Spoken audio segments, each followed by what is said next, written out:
Ya, kembali dengan Buana 79.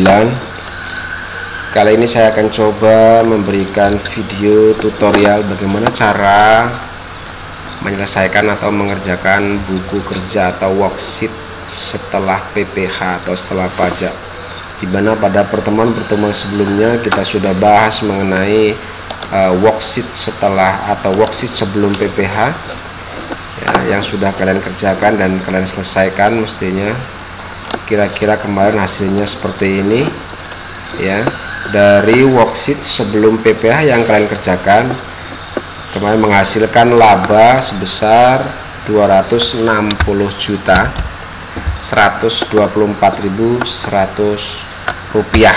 Kira-kira laba yang didapat kemarin adalah segitu. Nah, dari laba ini, dari laba yang kalian peroleh, maka laba ini akan kita jadikan atau akan kita buat dengan atau kita perhitungkan dengan PPH yang berlaku, di mana dalam soal ini kita berlakukan pajak progresif ya, di mana perhitungan PPH badan kemarin yang dari laba yang kita dapat itu kira-kira seperti ini, dan menghasilkan PPH terutang sebesar 62.862.230. Nah, jumlah PPH terutang inilah yang akan kita buatkan jurnal di sini. Nah, pada worksheet sebelumnya kita baru menyelesaikan jurnal penyesuaian, yaitu hanya pada PPN outcome, pada PPN income dan PPN payable, sehingga kita belum bisa membuat jurnal untuk PPH terutangnya. Karena untuk menghitung jurnal atau membuat jurnal PPH terutang kita harus mengetahui berapa laba dulu yang kita peroleh dari worksheet sebelum PPH. Setelah kita dapatkan laba dari worksheet sebelum PPH, baru kita bisa menyelesaikan perhitungan PPH badan yang berlaku. Oke, saya rasa tidak perlu lama-lama kalau saya sampaikan bagaimana tutorial atau bagaimana cara mengisi buku kerja atau worksheet setelah PPH ini. Caranya mudah, sebenarnya masih sama caranya dengan worksheet sebelum PPH, hanya di sini bedanya adalah bahwa di worksheet setelah PPH ini ada tambahan dua jurnal ini yang muncul dari perhitungan PPH badan, sehingga nanti akan mempengaruhi jumlah laba, akan mempengaruhi jumlah adjustment jurnal entries-nya di sini. Ya, akan mempengaruhi di sini. Karena otomatis berubah karena ada tambahan income tax expense yang muncul atau beban beban PPH terutang ini. Ya. Oke, sekarang kita coba isi. Baik, untuk trial balance sebelumnya, bahwa sebelumnya saya sampaikan bahwa trial balance ini diisi, kalian ngambil dari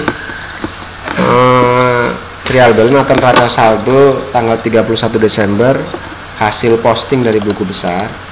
Untuk trial balance yang ini kali ini bisa ngambil dari situ, atau bisa saja kalian ngambil dari kolom trial balance ini, karena untuk trial balance yang di worksheet sebelum PPH ini tidak ada perubahan jumlah ya, jumlahnya sama, sehingga kalian bisa pindahkan saja trial balance yang di worksheet sebelum PPH ini, pindahkan ke trial balance atau kolom trial balance di worksheet setelah PPH ini.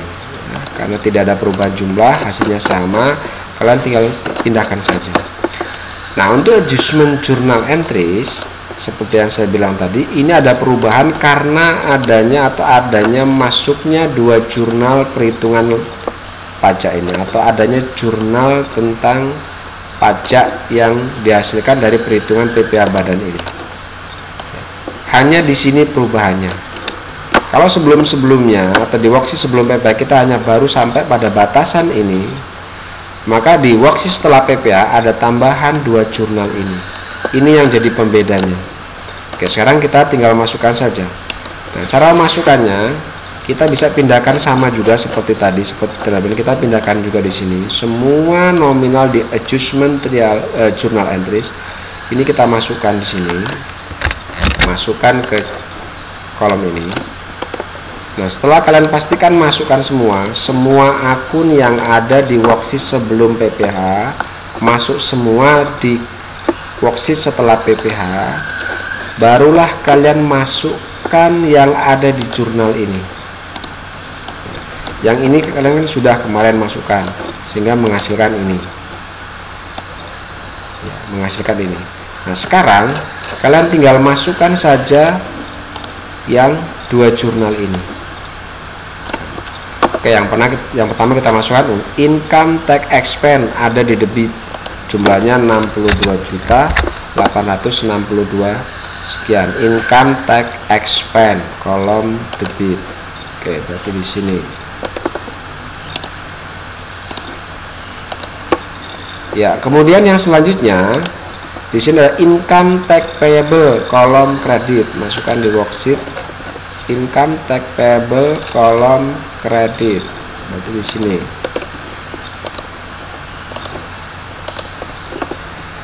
Nah, lalu di sini ada juga income tax payable kolom debit. Nah, kalau seperti ini ada nama sama dan mempunyai saldo yang berbeda. Untuk income tax payable ini dari debit, ini dari kredit, maka dua-duanya ini kalian masukkan semua. Yang di kredit dimasukkan di kredit, yang debit juga dimasukkan di kredit, sehingga untuk income tax payable ini mempunyai 2 saldo yang sama, debit kredit, seperti ini. Kemudian yang selanjutnya kalian masukkan lagi yang prepaid tax ini. Oke, prepaid tax ada di kolom kredit, prepaid tax. Nah, ini ada di kolom kredit, di sini.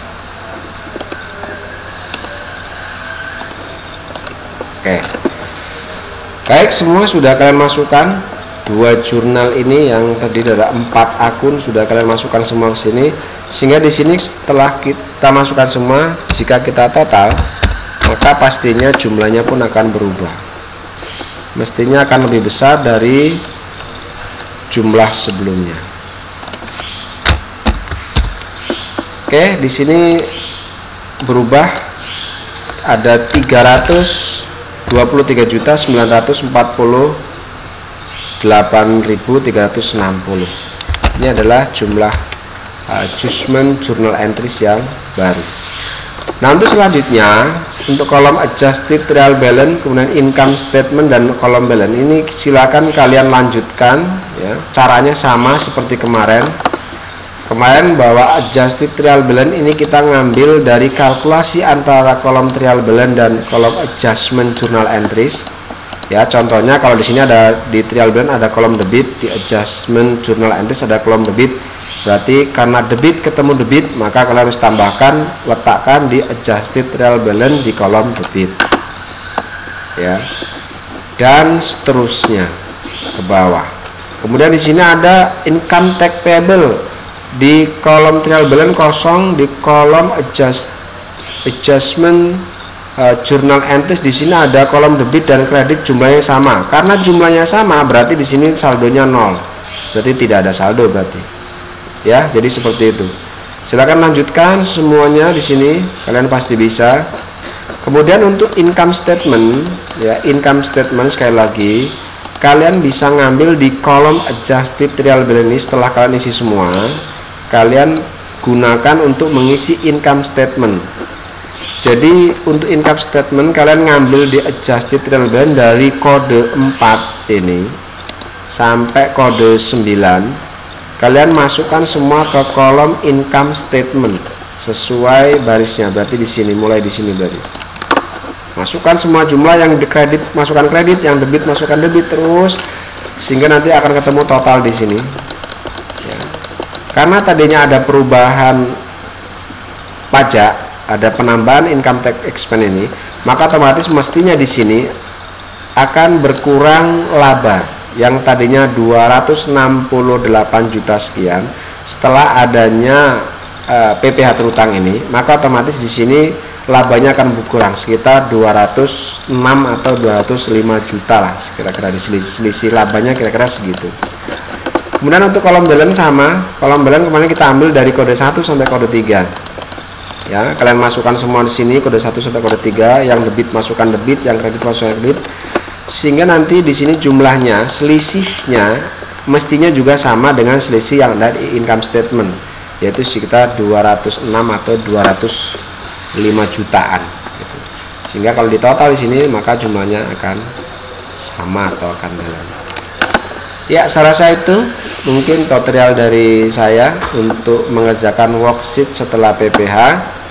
Dan jangan lupa bahwa tugas ini akan dikoreksi setelah nanti masuk, ya kita akan koreksi, akan kita kumpul bareng-bareng, ya akan diambil nilainya. Saya rasa cukup sekian dari saya. Terima kasih. Untuk Ramadan yang ketiga, mudah-mudahan kita selalu diberikan kekuatan dan keikhlasan. Terima kasih. Salam santun dari Buana 79.